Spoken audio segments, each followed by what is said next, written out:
혹시 학교에서 배우는 과목 중에 상급 학년으로 올라갈수록 그 과목이 동일한 과목의 이름이 바뀌는 그런 과목을 혹시 아시나요? 있죠. 뭐가 있냐면 수학이 그렇습니다. 뭐 지금은 모르겠는데 어쨌든 제가 초등학교 다닐 때까지만 해도 초등학교 때는 수학을 수학이라 하지 아니하고 산수라고 합니다. 산수라고 부르는 것은 수를 세는 거예요. 그냥 더하기, 빼기, 곱하기, 나누기 하면서 수를 쌓고 빼고 더하고 뭐 이런 것들을 배우는 것이 초등학교 산수이고, 초등학교 때는 그 정도만 해도요 충분히 한 것이고 충분히 잘한 겁니다. 그런데 이것이 중학교로 가면은 더 이상 산수라고 하지 않습니다. 그때부터는 수학이라고 그러죠. 그때는 이제 더하기 빼기 정도 가지고는 안 되는 겁니다. 그때는 수를 가지고 학문을 해야 되는 거예요. 그리고 이제 그것이 더 한 단계 발전을 하면 고등학교 수학은 뭐 어마어마하죠. 뭐 미분도 배우고 적분도 배우고 듣는 것만 알아도 머리가 쥐가 날 만한 그런 단어들이 막 주르륵 등장하는 그런 학문을 배웁니다.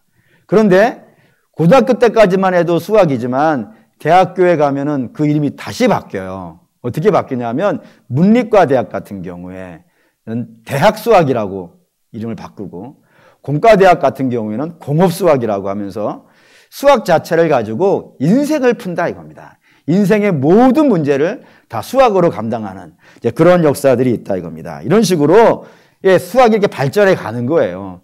제가 이렇게 얘기를 하면은 제가 굉장히 수학을 잘하는 것 같죠?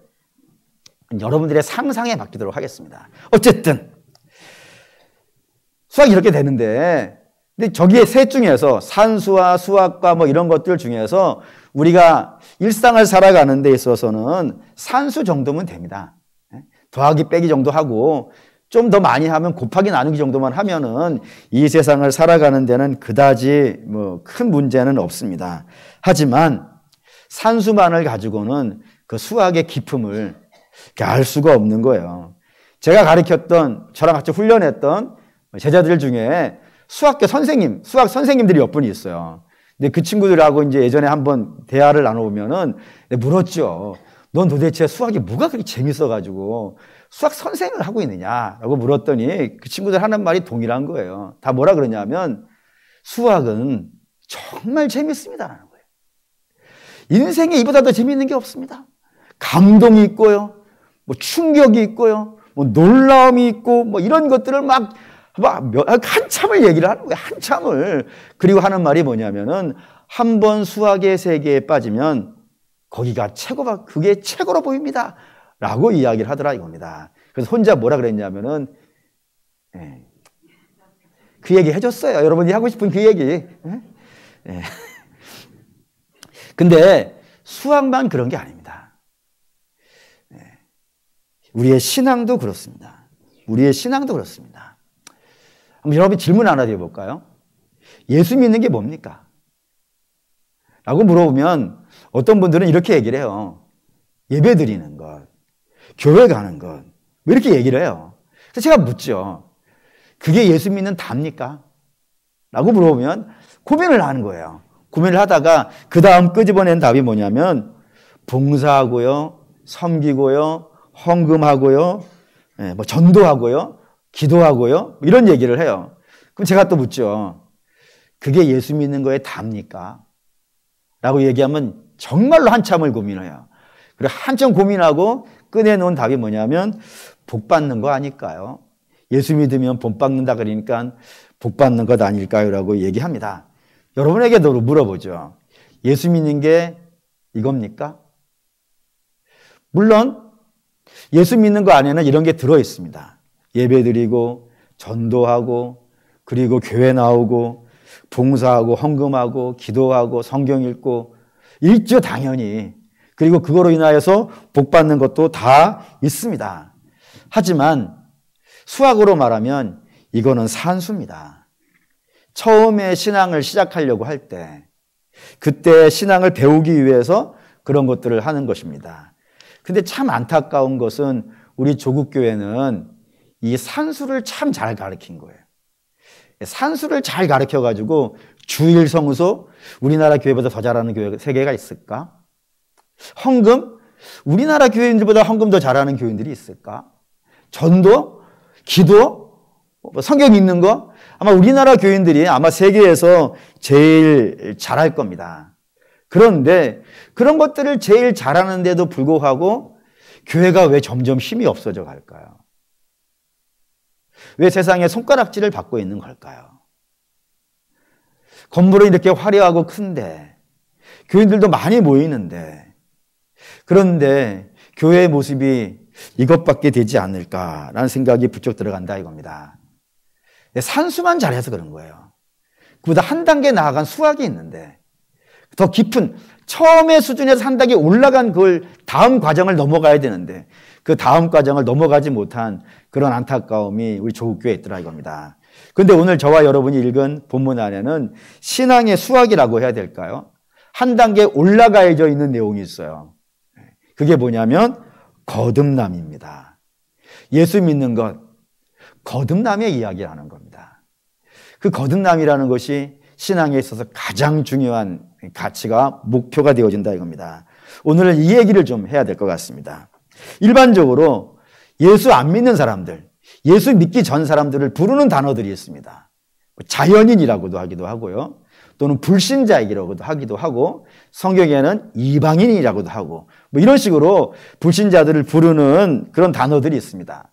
근데 그런 불신자들이 가지고 있는 전형적인 모습이 있어요. 이게 헬라인이든 유대인이든 관계없이 이 세상의 모든 사람들 중에 불신자들이 가지고 있는 전형적인 모습이 있습니다. 그게 뭐냐면 죄에 대한 감각이 있다 없다? 없더라 이거예요. 한번 성경 보죠. 에베소 4장 17절에서 19절입니다. 읽죠.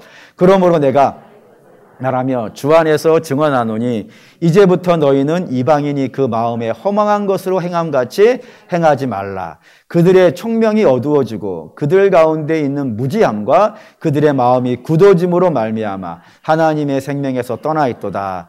그들이 감각 없는 자가 되어 자신을 방탕에 방임하여 모든 더러운 것을 욕심으로 행하되 라고 했습니다. 여기에 총명이 어두워지고 무지하고 감각이 없다고 그랬어요. 이게 이방인들이에요. 불신자들이에요. 근데 총명이라는 건 똑똑함이에요. 그리고 무지라는 건 많이 아는 거겠죠. 감각이라는 건 이런 느낌이에요.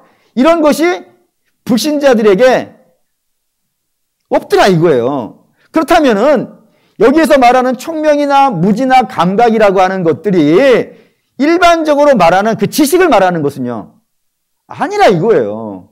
그렇지 않겠어요? 왜냐하면 여러분과 제가 동일하게 생각하듯이 예수 안 믿는 사람들 중에서도 똑똑한 사람은요.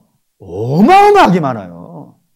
감히 우리가 상상할 수 없을 만큼 지혜롭고 공부 많이 하고 뭐 대단한 업적을 쌓은 사람들 뭐 부지기수로 많고 그리고 뭐 박사학위 몇 개씩 가지고 있고 그렇게 세상 지식과 경험과 능력은 어마어마하게 많단 말이에요. 그러니 그런 세상적인 걸 가지고 총명이 없다, 무지하다, 감각이 없다라고 말이 안 된단 말이에요. 그럼 저기에 총명이 없고 무지하고 감각이 없다는 건 뭐겠어요? 그런 지식이 아닌 거예요. 그런 총명함이 아닌, 능력이 아닌 거예요. 저기에서 말하는 감각이 없으면 죄에 대한 감각이 없는 거예요. 죄에 대한 감각이 없기 때문에 저들은 어떻게 사냐면 방탕하게 산다 이거예요. 방탕하다는 말은 자기 마음대로 산다 이거예요. 자기가 자기 마음대로 기준을 세워놓고 자기 마음대로 살아가는 그런 인생을 살아가는 것이 누구라고요? 불신자라 이겁니다. 근데 오늘 본문도 동일한 이야기를 해요. 로마서 1장 22절 읽겠습니다. 스스로 지혜 있다 하나 어리석게 돼요. 예, 저들은 지혜 있다고 한다니까요. 그때 말하는 지혜는 다 뭐예요? 세상의 학문이에요. 세상의 똑똑함이라니까요. 세상에 많은 경험이라니까요. 근데 그걸 가지고는 뭐를 알 수가 없는 거예요. 죄도 알 수 없고 하나님도 알 수 없기 때문에 저들은 진짜로 중요한 걸 모른다. 그래서 어리석다라고 이야기한다 이겁니다. 그래서 당연히 자기 마음대로 살아가는데 죄인들은 전부 다 자기 마음대로 살아가는데 자기 마음대로 살아가는 모습이 세 가지라고 성경이 이야기를 해주는 거예요. 첫 번째가 뭐냐면 우상 숭배예요.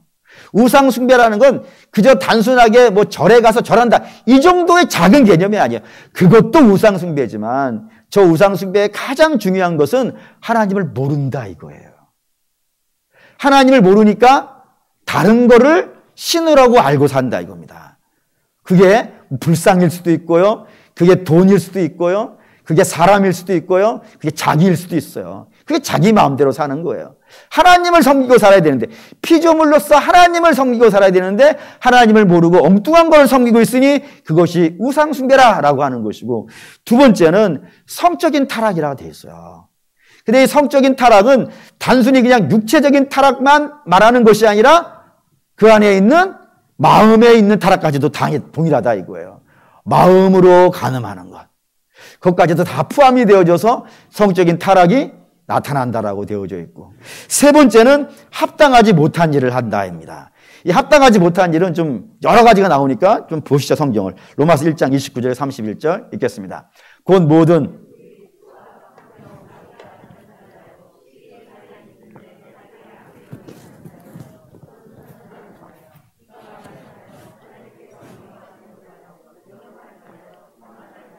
자랑하는 자요, 도모하는 자요, 부모를 거역하는 자요, 우매한 자요, 배악한 자요, 무정한 자요, 무자비한 자라. 여기에 일반적으로 말하는 합당하지 못한 일을 하는 것이라 성경이 되어 있습니다.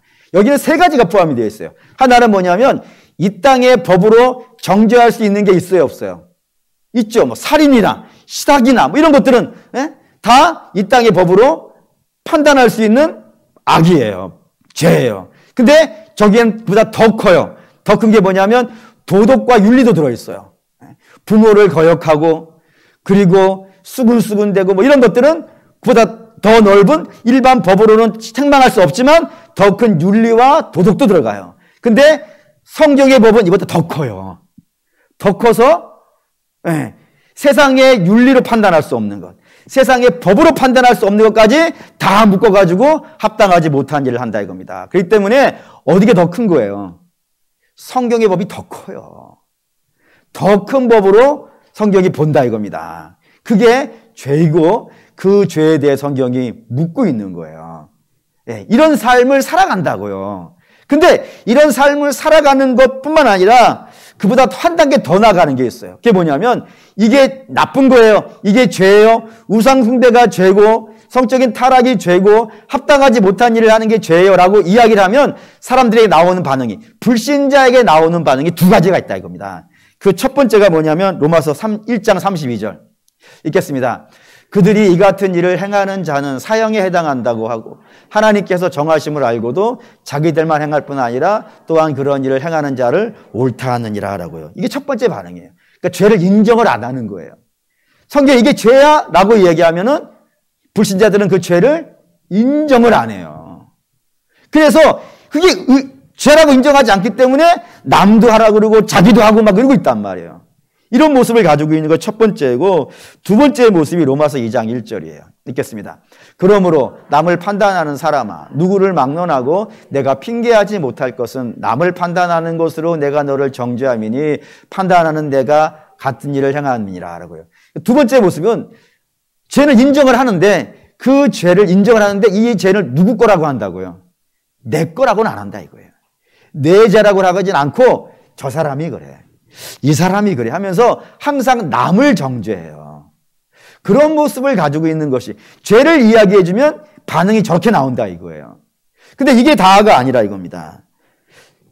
그래서 얘기를 해주는 거죠. 설교자가 아니에요, 이건 제가 맞고 이 죄는 당신이 한 거예요 라고 이야기를 하면은 그 사람들이 당연히 나와야 되는 반응이 뭐냐면, 옛날에는요 몰랐어요.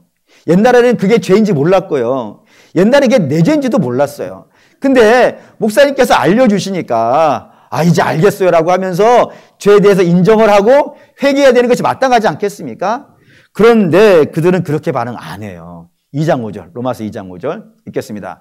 혹 내가 하나님의 인자하심이 너를 인도하여 회개하게 하심을 알지 못하여 그 인자하심과 용납하심과 같이 심히 풍성함을 멸시하느냐.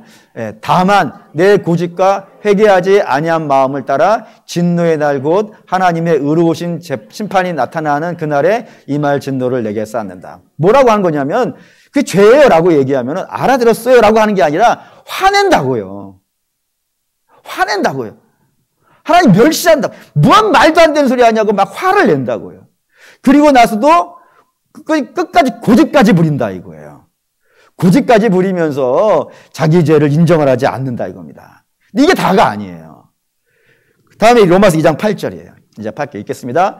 오직 당을 지어 진리를 따르지 아니하고 불의를 따르는 자에게는 진노와 분노로 하시리라. 여기 당을 짓는단 말이에요. 당을 짓는다는 게 뭐죠? 사람을 모으는 거예요. 어떤 사람들을 모으는 거예요?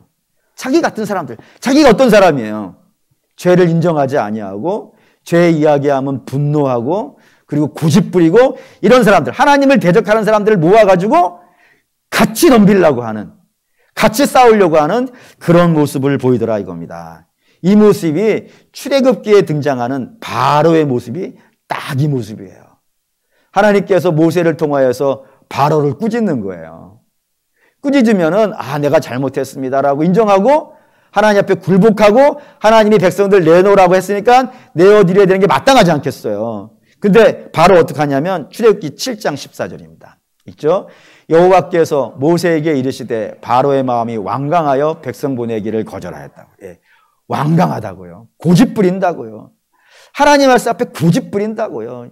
잘못됐다라고 얘기하는데 안 잘못했다 그러고 이게 네 문제라 그러는데 내 문제 아니라 그러고 끝까지 고집 부린다 이거예요. 그게 완강하다는 겁니다. 근데 이 완강한 걸로 끝내는 것이 아니라 그 뒤에 한 걸음 더 나가서 자기와 같은 마음을 가진 사람들을 모으죠. 모아가지고 출애굽한 이스라엘을 쫓아간다 이거예요. 어디까지? 홍해까지. 그리고 홍해가 갈라지잖아요. 거기에 이스라엘이 지나가니까 애굽의 병사들도 어떻게 해요? 쫓아 들어가요. 언제까지 쫓아가는 거예요? 그 바다가 침몰해가지고 다 그 물에 갇힐 때까지, 하나님의 심판을 받을 때까지 불신자들은 회개하지 않아요. 돌이키지 않아요. 끝까지 가요. 진노를 받을 때까지 끝까지 달려가다가 망하는 모습. 그게 누구라고요? 불신자의 모습이라 이거예요. 이방인의 모습이고 구원받게 있는 자의 모습이라 이겁니다.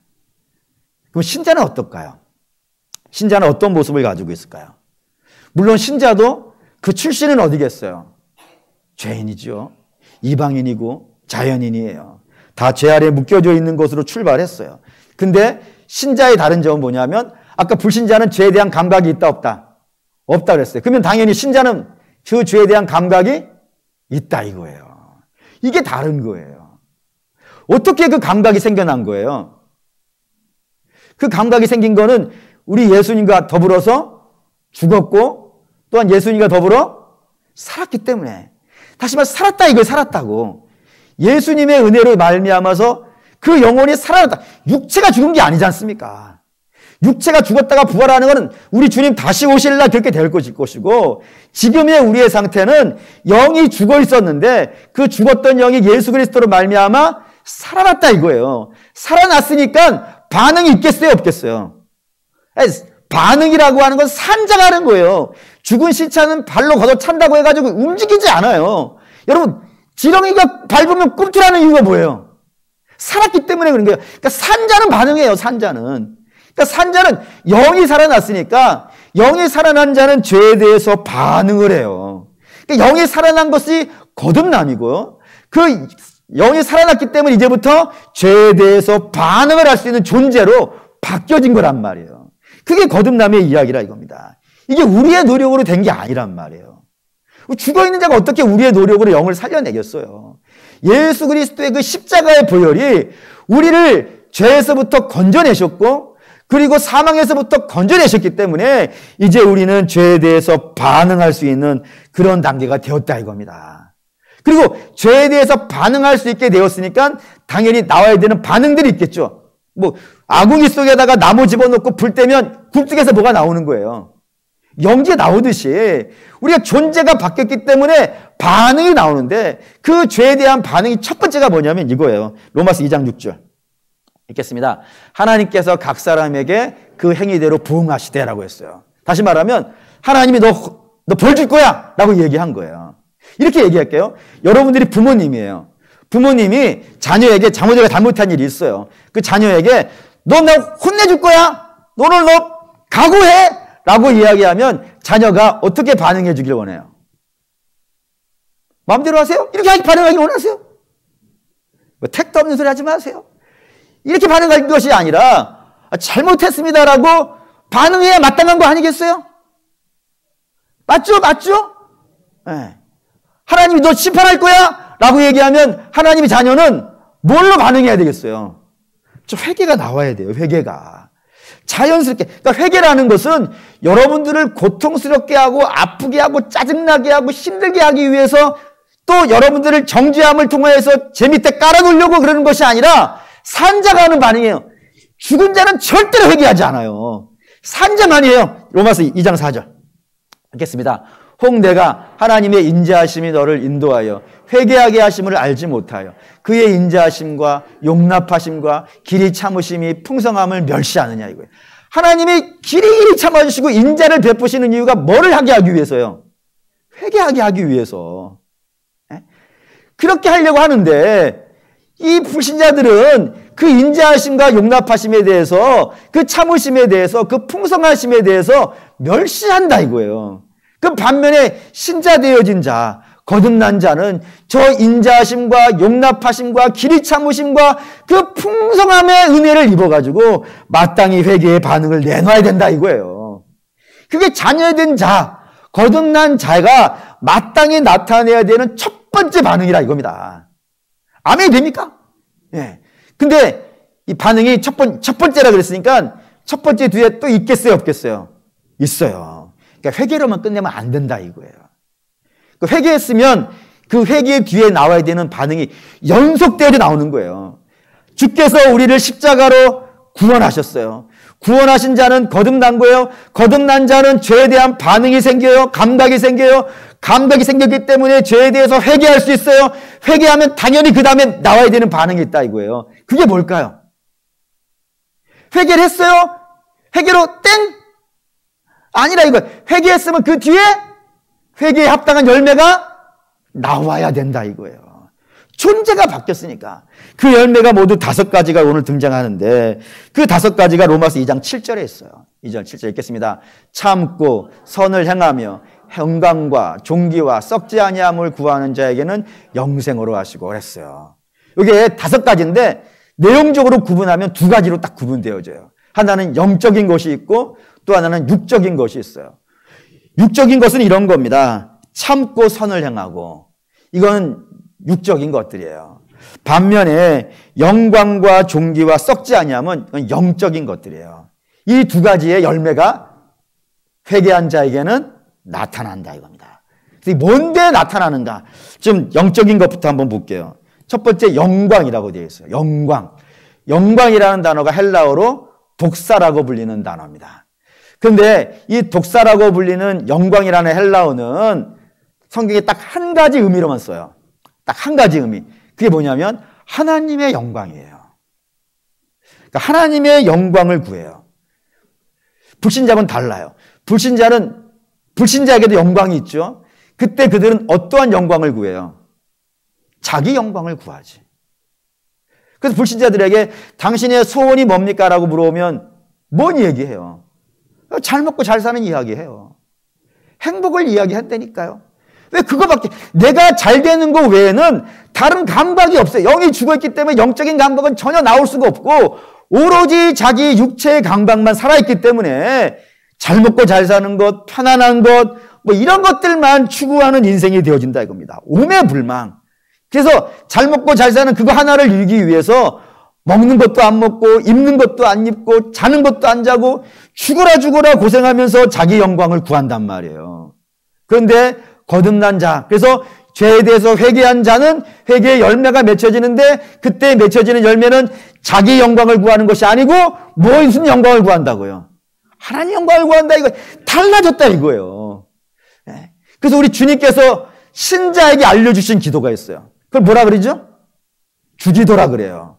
그 주기도 이렇게 시작해요. 하늘에 계신 우리 아버지, 누구의 이름이 거룩해지고?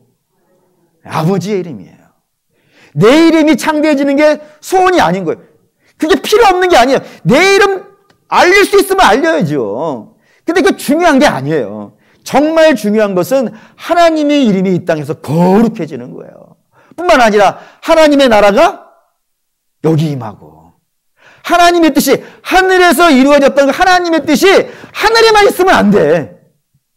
그 뜻이 여기에도 와 있어요. 여기에도 그대로 나를 통하여서 하나님의 뜻이 이 땅에도 이루어지고 우리 가정에도 이루어지고 우리 직장에도 이루어지고 그게 소망인 거예요. 그 하나님의 영광을 구하는 자가 된다 이겁니다. 물론 처음부터 예수 믿고 처음부터 그런다는 건 아니에요. 물론 처음부터 그런 사람도 있기는 해. 없는 건 아니지만 대개는 아니에요. 대개는 마치 이런 식이에요. 어린아이가 자기밖에 모르듯이 처음에 신앙을 시작했을 때도 자기밖에 모를 수밖에 없을 수도 있어요. 하지만 예수님과 만나고 교제하고 사귀고 은혜 받고 회개하는 과정을 통하여서 자기에 대한 욕심과 자기의 영광은 점점점 작아지고 하나님의 영광은요 점점점 커지는 그런 인생이 되어져 간다 이겁니다. 그게 영광이에요. 두 번째는 존귀라고 되어 있는데 존귀라는 헬라어는 티메라고 되어져 있어요. 이 티메라는 단어는 어디에 쓰는 거냐면 가치라는 의미로 써요. 가치 이야기를 하는데 가장 좋은 인물은 여리고에 살고 있는 세리 삭개오입니다. 이 세리 삭개오는 여리고라는 마을에서 왕따의 인생이었어요. 그가 왕따의 인생을 살게 된 배경은 그의 인생의 가치를 어디다 놨으니까 돈에 놨다 이거예요. 그래서 인생의 가치가 돈이니까 그거를 벌기 위해서 뭐든지 하는 거예요. 그 뭐든지 중에서는 나쁜 것도 포함이 되어져 있어요. 그 나쁜 거를 일반적으로 알려주기를 역사책이 우리에게 알려주기는 이렇게 되어져 있어요. 이스라엘이 로마의 식민지예요. 식민지니까 식민지 삼은 나라 제국한테 세금을 내야 되는데 그 세금을 걷어오는 공무원이 세리였어요. 그 세리가 로마로부터 얼마를 걷어오라고 얘기하냐면 한 사람당 100원씩만 걷어와라 얘기되어 있단 말이에요. 근데 세리는 100원을 거두는 게 아니라 200원을 빼앗는 거예요. 빼앗아서 100원은 로마에 내고 50원은 자기를 임명해 준 자기 상관 있지 않겠어요. 그 상관에게 뇌물로 주는 거예요. 그리고 50원은 내가 갖는 거예요. 악해요, 안 악해요? 악하죠? 평상시에도 이건 악한 거예요. 근데 이스라엘은 당시에 너무 가난했어요. 너무 가난했어요. 얼마나 가난했는지를 성경은 이렇게 얘기를 해요. 주님께서 벳세다라고 하는 동네에서 설교를 하고 계셨어요. 아침부터 설교를 하셨나 봐요. 그래서 점심시간이 돼가지고 종을 쳤어요. 땡땡땡 점심 식사하고 오세요 라고 종 쳤어요. 그러면 당연히 뭐 해야 되겠어요? 뭐 요즘 학생들은 잘 모르겠지만 어른들은 알겠죠. 어른들은 사교시가 끝나면 뭐 해야 돼요? 사교시를 안 해보셨는가? 아니, 우리는 2교시 때 먹었나? 도시락을 까야죠. 도시락을 까가지고 식사를 맛있게 하고 그리고 잠깐 좀 뛰놀다가 다시 수업해야 되지 않겠어요. 근데 예수님 앞에 있는 사람들은 깔 도시락이 없네. 그래서 가지를 못하고 예수님만 빠끔빠끔 쳐다보고 있는 거예요. 예수님이 그 모습이 너무 안타까웠어요. 마치 목자 없는 양같이. 목자가 양에게 음식을 제공해 줘야 되는데 아무도 저들에게 음식을 제공해 주지 않는 거예요. 그게 너무 불쌍해가지고 즉석에서 어린아이가 가지고 있었던 물고기 2마리와 보리떡 5개. 우리식으로 말하면 꽁보리밥에 김치 한 저기. 그것도 고춧가루 뿌려져 있는 것이 아니라 소금에 절여져 있는 그런 김치 한 조각을 가지고 나눠주는 거예요. 그러니까 여러분 물고기 2마리와 보리떡 5개는 만찬이 아니에요. 그거는 정말로 가난한 자가 먹는 음식인데 그것마저도 없는 사람이 태반인 그 사람들이란 말이에요. 그렇게 가난했어요. 근데 그렇게 가난한 백성들에게 200원을 빼앗아 가니 그걸 견디겠어요? 못 견디겠어요? 못 견디지. 그러니 그 세리들이 얼마나 미웠겠어요. 그래서 왕따가 되어진 거라 이겁니다. 그렇게 된 것이 인생의 가치를 그는 뭐 욕먹는 거 중요한 게 아니야. 나 욕해 상관없어. 나는 너희가 없는 돈이 있어. 이러고 살아가는 게 세리였단 말이에요. 근데 그 세리에게 놀라운 일이 발생되어졌어요. 그게 뭐냐면 누가복음 19장 8절입니다. 읽죠. 삭개오가 서서 주께 여짜오되 주여 보시옵소서 내 소유의 절반을 가난한 자에게 주겠사오며 만일 누구의 것을 속여 빼앗은 일이 있으면 내 갑절이나 갚겠나이다. 내주겠다 이거야. 내주겠다. 내가 목숨 욕먹으면서 멸시와 천대를 받으면서 바득바득 빼앗은 것인데 그거를 다 몇 배로 돌려주겠다라고 이야기하고 있단 말입니다. 어떻게 해서 이렇게 됐을까요? 참 가치를 받기 때문이에요. 참 가치가 뭐예요? 예수님이라 이겁니다. 이거 볼까요? 마태복음 6장 24절 읽습니다. 한 사람이 두 주인을 섬기지 못할 것이니 혹 이를 미워하고 저들을 사랑하거나 혹 이를 중히 여기고 저를 경히 여김이라. 너희가 하나님과 재물을 겸하여 섬기지 못하리니라. 예. 재물을 하나님과 더불어 섬기지 못하니까 재물 버리라는 얘기 아니에요. 재물 하나님이 주시는 거예요. 왜 소용이 없겠어요? 제가 종종 얘기하죠. 재물 필요 없는 분은 누구 달라고요? 저를 주세요. 제가 잘 쓰도록 하겠습니다. 네? 중요한 거예요. 그런데 저 말씀의 의미는 어디에 더 가치가 있냐 이거예요. 어디에 더 가치가 있죠? 왜요? 하나님은 물질을 주실 수 있어요. 하지만 재물은 하나님을 줄 수 없어요. 이렇게 예를 들까요? 엄마와 눈깔 사탕이 있어요. 누가 더 가치 있는 거예요? 그걸 계산을 못 하시진 않겠죠? 엄마는 사탕을 줄 수 있지만 사탕은 엄마를 줄 수 없어요. 여러분 가치의 우선순위를 아셔야 돼요. 우리 인생의 가장 중요한 가치는 하나님이에요. 하나님은 생명을 주실 수 있어요. 하지만 우리가 이 땅에서 그렇게 갖기를 원하는 건 우리의 생명을 줄 수는 없어요. 하나님이 가장 중요한 가치예요. 그래서 그 더 중요한 가치가 있기 때문에 덜 중요한 가치는요, 내려놓을 수 있는 거예요. 그래서 예배를 영어로 worship이라고 합니다. worship. 근데 저 worship이라고 하는 단어는 worth라고 하는 단어에서 왔어요. 저 worth라고 하는 단어는 가치예요, 가치. 가치가 예배예요. 최고의 가치가 예배예요. 왜 예배가 최고의 가치가 될까요? 예배의 주인이 하나님이시니까.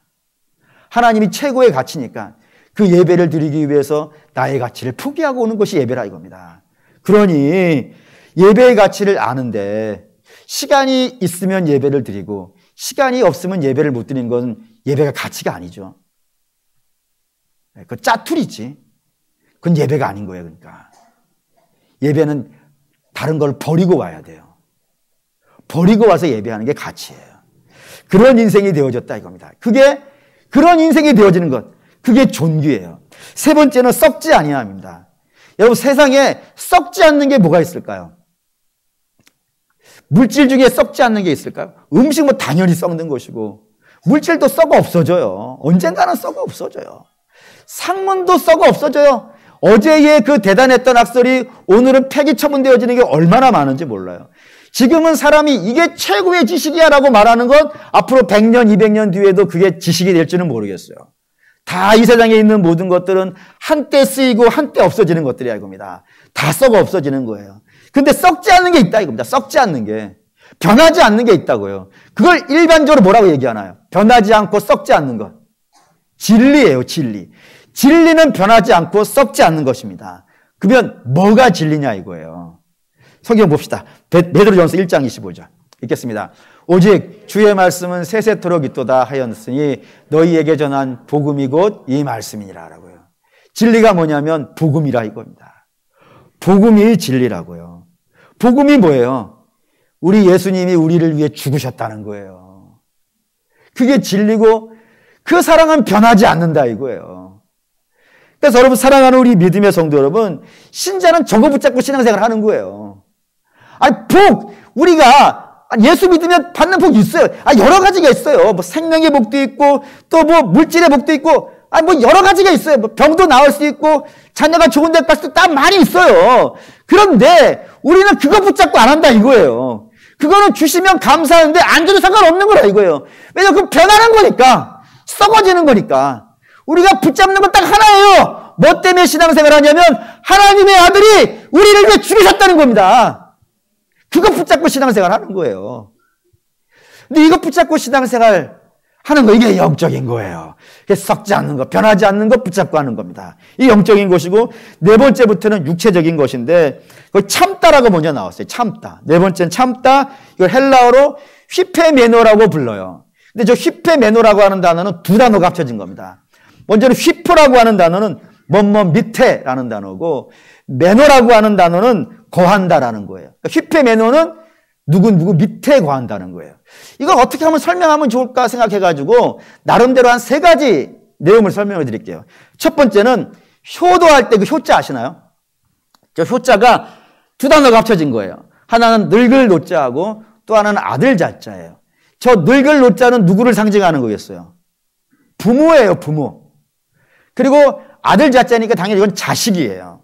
그런데 효가 뭐냐면은 자식이 부모를 어떻게 하는 거예요? 이고 사는 거예요. 그게 효예요. 돈 갖다 드리는 게 용도가 아니라 부모를 머리에 이고 살아가는 것, 그거를 효라 그런단 말입니다. 그게 휘페메노가 동일해요. 뭐냐면은 우리가 다른 사람을 섬기고 살아가는 거예요. 섬길 때 어떻게 해요? 그 사람 밑에서. 그러니까 내가 다른 사람을 지배하려고 하는 건 기독교가 아닌 거예요. 기독교는 우리 주님부터 그러셨어요. 우리 주님부터 이 땅에 오셔가지고 제자들 앞에서 허리에 수건 두르시고 그 앞에 무릎 꿇고 제자들의 발을 만지시면서 내가 너희를 이렇게 대하니 너희도 이러는 것이 마땅하다! 라고 하셨다니까요. 그게 섬김이에요. 그게 휘페메노고 그게 참다라는 단어입니다. 두 번째는 understand라는 단어를 아실까요? 이해라는 단어인데 이 이해도 두 단어가 합쳐진 거예요. 하나는 언더라는 단어이고 또 하나는 스탠드예요. 언더는 밑에, 스탠드는 서다는 거예요. 이해는 밑에 서는 거예요. 내가 다른 사람을 어떻게 이해하겠어요? 다른 사람을 지배하면서 이해할 수 있겠어요? 그럴 수 없어요. 이해는 내가 다른 사람의 자리에 같이 서봐야 돼요. 그 사람 밑에 서봐야 알아요. 어떤 마음인지. 어떤 마음인지 내가 그 사람과 함께 서봐야 그 사람을 이해할 수 있어요. 그게 참다예요. 성도는 이해할 수 있어요. 왜요? 우리 주님이 우리를 이해하시잖아요. 우리를 체휼하지 아니하신다. 우리가 똑같은 성적을 가지고 있는데 죄를 없으신 분이 우리가 똑같은 모습으로 이 땅에 살면서 뭐에 아파하고 뭐에 괴로운 이해하시더라. 그것을 우리가 받았기 때문에 우리 또한 저렇게 되어진다 이겁니다. 세 번째는 정말로 참아주는 건데 섬기고 이해하는 것이 일시적인 것일까요? 아니면 항구적인 것일까요? 참는다는 건 한 번 참는 건 참는 게 아니잖아요. 우리 주님께서 우리를 끊임없이 참아주신다니까요. 하루는 이런 생각을 해봤어요. 우리 주님이 한 10번 정도 저를 참아주셨다면 내가 어떻게 됐을까? 10번 너무 적은가요? 100번 참아주시면 어떻게 됐을까? 생각을 해봤어요. 생각을 해봤더니 한 50년 전에 죽었을 것 같아. 근데 제가 여기까지 와서 목사가 되어 있는 것은 우리 주님이 오래 참으시는 거예요. 그럼 성도도 그 주님이 주인된 자들은 얼마큼 참아야 될까요? 주께서 이런 말씀하셨죠. 베드로가 주님 7번 참으면 되겠습니까? 그랬을 때 주께서 뭐라 하셨죠? 70번에 7번씩 참아야 된다라고요. 그게 성도의 모습이에요. 그런 참음이 거듭난 자에게 나타나는 열매로 등장하고 있다는 걸 여러분 생각하셔야 돼요. 마지막 5번째는 선을 행하다인데 이 선이라는 헬라어가 아가두예요. 근데 아가두는 어디서 왔냐면은 아가페라는 단어에서 왔어요. 아가페는 사랑이에요. 성도는 선을 행하는 것이 그냥 선을 행하는 정도가 아니에요. 성도는 선을 어떻게 행하냐면 사랑으로 행해요. 그러니까 대충 도와주고 이런 게 아니라는 거예요. 내 가족을 사랑하듯이 그런 사랑이 있어야 된다 이거예요. 그래서 베드로전서 1장 4절에서 7절에 이런 말씀이 있습니다. 1절 이로써 그 보배롭고 지극히 큰 약속을 우리에게 주사 이 약속으로 말미암아 너희가 정욕 때문에 세상에서 썩어질 것을 피하여 신성한 성품에 참여하는 자가 되게 하려 하셨느니라. 그러므로 너희가 더욱 힘써 너희 믿음의 덕을, 덕의 지식을, 지식의 절제를, 절제의 인내를, 인내의 경건을, 경건의 형제의 우애를, 형제의 우애의 사랑을 더하라 라고 했어요. 이게 신의 성품이라 했습니다. 신성한 성품인데 그 시작이 뭐였다고요? 믿음이에요. 근데 믿음은 우리가 만들어내는 게 아니에요. 믿음은 하나님이 우리를 사랑하셔서 우리에게 주시는 선물이에요. 그 선물이 우리 안에 온 거예요. 그러면 그 믿음이 우리 안에서 싹이 나겠죠? 싹이 나서 막 자랄 거예요. 자라서 열매가 나오는데 그 최종적인 열매의 모습이 뭐라고요? 사랑으로 한다 이거예요. 그러니까 믿음이 있으면 반드시 뭐가 있어야 돼요? 사랑이 있어야 돼요. 믿음이 있는데 사랑이 없으면요. 그 이상한 거예요. 마치 이런 겁니다. 여러분들이 식당에 가서 음식을 시켰어요. 그래서 음식을 먹었는데 그 음식이 어때야 돼요? 맛있어야죠. 당연한 거 아니에요. 돈 내고 먹는 건데. 근데 그 음식이 맛이 없으면요. 이상한 거죠. 믿음이 그렇다 이거예요. 믿음이 심겨졌으면 반드시 사랑이 나와야 돼요. 그게 안 나오면 이상한 거예요. 그 사랑에서 선을 행하는 것, 이것이 거듭남의 증거라고 했다 이겁니다. 그리고 이 증거를 가지고 있는 자는 어떤 사람이에요? 거듭난 자예요. 거듭났기 때문에 이 증거가 있는 거예요. 그리고 이 증거가 있으니까 결국에는 어떻게 된다? 영생을 누린다라고 성경이 얘기하고 있단 말입니다. 이게 오늘 본문이에요. 근데 이렇게 놓고 나오면은 우리가 고민이 되어져요. 심각한 고민이 되어져요. 왜 이게 심각한 고민이 되어지냐면은 나한테 이게 있냐 이거예요. 우리 분명히 우리가 거듭났다라고 얘기한단 말입니다. 거듭났다라고 이야기하는데 회개하고 죄에 대한 감각이 있는가? 그리고 죄에 대한 감각이 있으면 회개하고 있는가? 회개했으면 이 회개의 열매가 나타나고 있는가? 심각한 고민이 돼요, 안 돼요? 이게 영생과 관계가 없다 그러면 그렇게 고민하지 않아도 될 것 같아요. 근데 문제는 이게 영생과, 우리가 간절히 바라는 영생과 연결이 되어져 있기 때문에 이게 고민이 되는 거예요.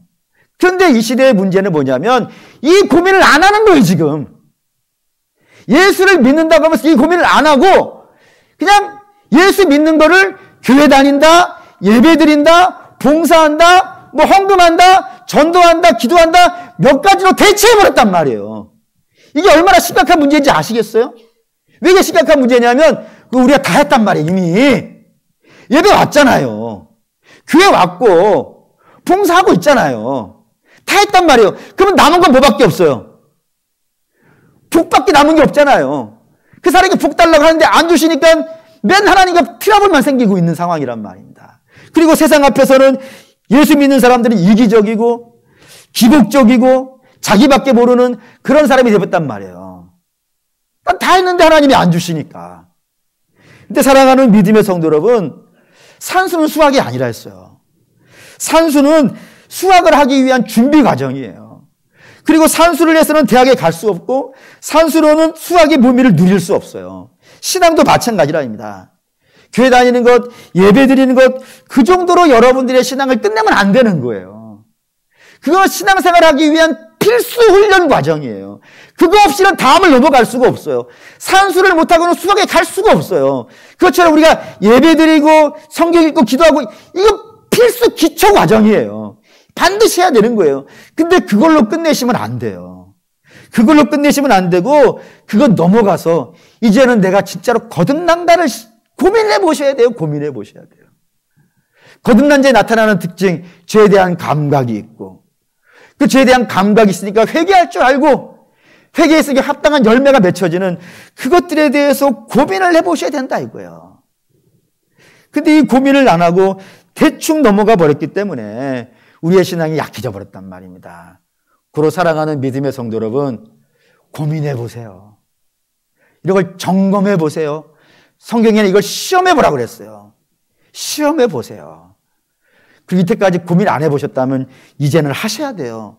왜냐하면 주님 다시 오실 날이 가까이 오고 있으니까.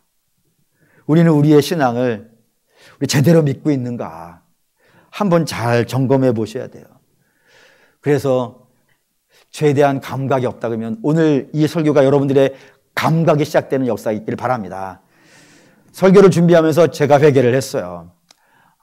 우리 성도들이 교회 다니는 것 정도, 예배 드리는 것 정도로 우리의 신앙을 멈춰놨다면 종이 바로 여러분들의 신앙을 그 정도밖에 안 알려드렸기 때문에 여러분들이 거기에 멈춰 있는 건 아니겠는가 회개했어요. 그래서 지금 피 끓는 마음으로 여러분들에게 설교합니다. 바라고 원하는데 죄에 대한 감각이 오늘 다 여러분들에게 살아나시기를 주의 이름으로 축원합니다. 그래서 내가 뭐를 회개해야 되는지 알고 그리고 그 회개에 대한 합당한 열매를 맺을 수 있는 저와 여러분 되시기를 주의 이름으로 축원합니다. 아멘. 결단하겠습니다.